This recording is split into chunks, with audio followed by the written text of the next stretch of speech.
All right, everyone, how you guys doing today? Um, it's been a good week. It's been a good week. It's been a trying week, but as a business owner, as just working in your jobs, every week's are ups. You got ups, you got downs. You just roll with the punches, and you try to find the positive in every situation.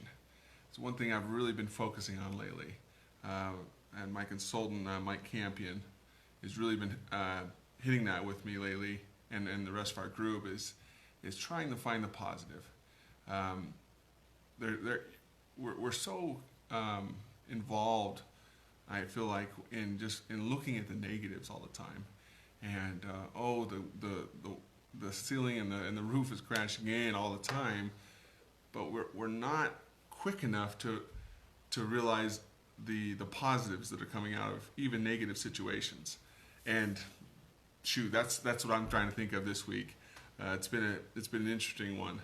We've had some breakdowns in our training systems, and instead of me getting upset, which I was a little bit, I'm really trying to take the positives and trying to say, okay, well, this is something we've dealt with now, and it's happened a couple times recently. That okay, something's got to change. Something's got to quickly adapt so we can continue to be a good company and continue to evolve and be better.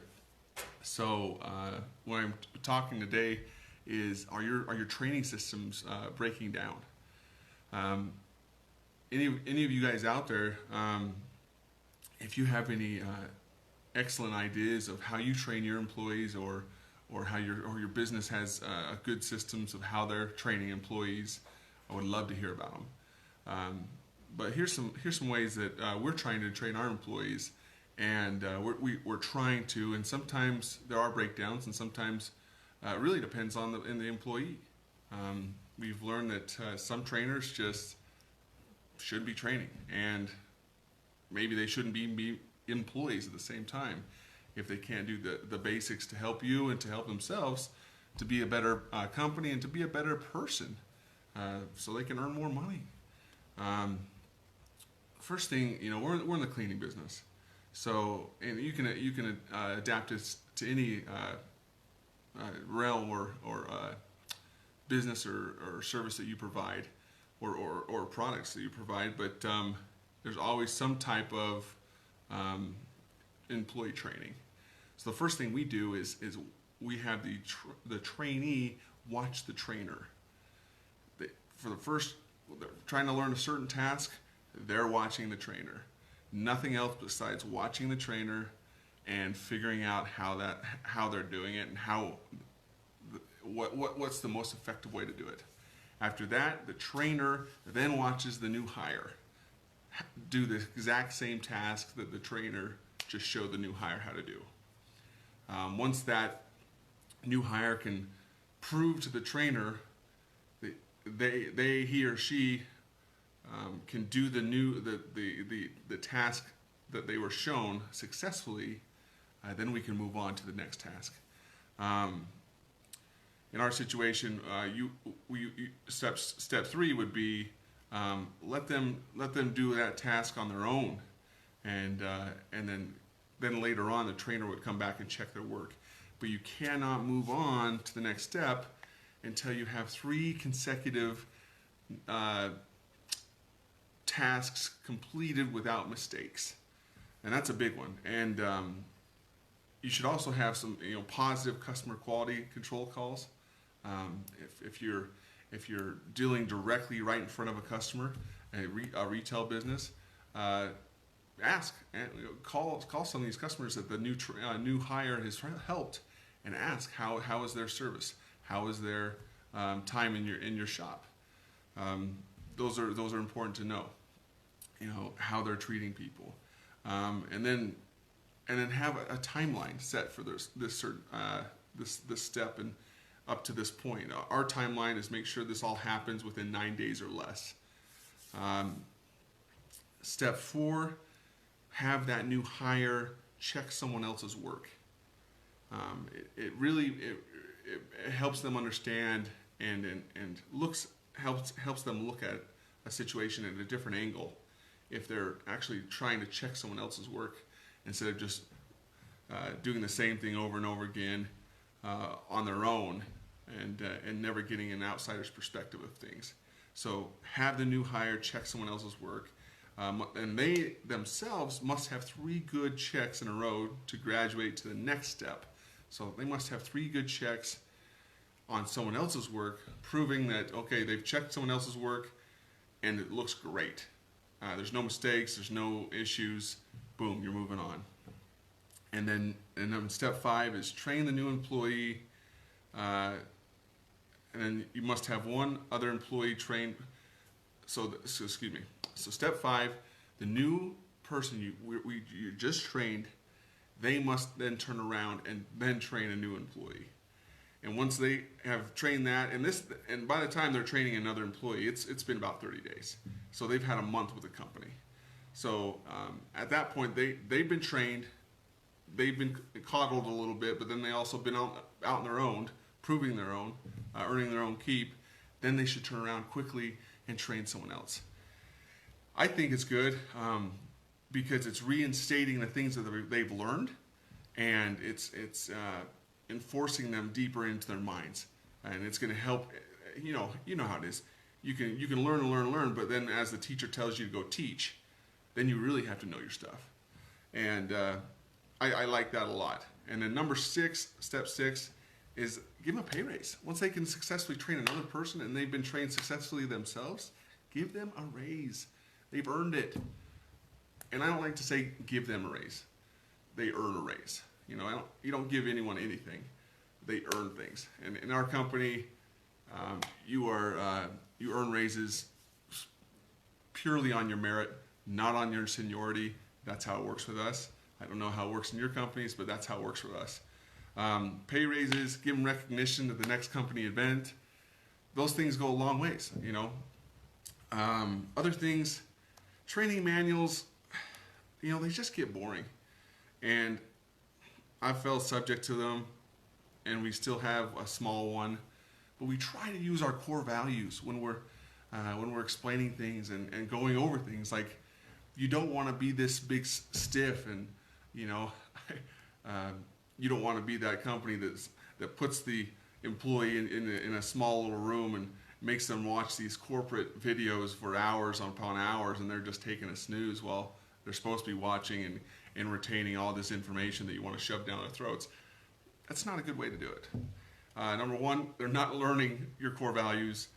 They're listening most likely to some monotone voice on the other line. On the other side of the camera, telling them exactly how they should do their job. The best way I would suggest, and I've been suggested to me, is create some fun content. Create your own training videos. And I'm not just saying hiring a firm to make these boring videos, but make your own. We have some of our training videos on our YouTube site, YouTube's channel, and we put that in each email that we send to our new hires. Watch these training videos, and they're crazy. They're funny because part of our core values is having fun. So do that. Show your core values through your videos, and help them understand who they just got hired on by, and who they're going to start. What they can expect when they start working for you. If they see a monotone person on the other side of the camera telling them, well, step 1, you got to get out your calculator every morning. Step 2, type in your password to your computer. I don't know what it is, but it's boring. Make it more exciting. We have training videos of how to clean a restroom.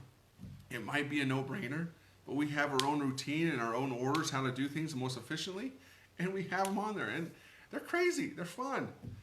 So make that happen. And our employees have been in part of making these videos, and they've had fun with it.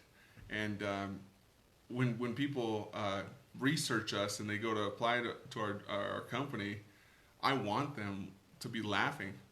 I want them to know that we're a fun company and we're a fun group of people to be with. Not just because we tell them, we're fun. but prove it. You know, be that company. Um, so yeah, have your employees participate in your videos, and then it's just a great opportunity to show your employees, customers, and prospective employees and customers your core values and how you organize yourself and how organized you are. And then really, it just comes, to that. It's just be fun, be organized. There's nothing worse than having a new employee start and things are so scattered, and they don't have the proper information in front of them. Their trainer is not there on time. Bad sign right there. I'd probably be getting rid of that trainer quickly right then. Or they don't have their name tags, or they don't have their shirts. Stuff like that. It's a big deal. But when someone else is starting and they're taking a leap of faith on your company, and then when they're coming to meet you for the first time at the job site, ready to start this thing and get this thing rolling, have their shirts ready, whatever it is, however you work your company, however you do it. But we do a shirt, for the first working week interview. We do a name badge, and we just have everything out in front, just that's really lined up and ready to go. And they're contacted way ahead of time to let them know where they're going to be, who they're going to be with, and when they're going to be there.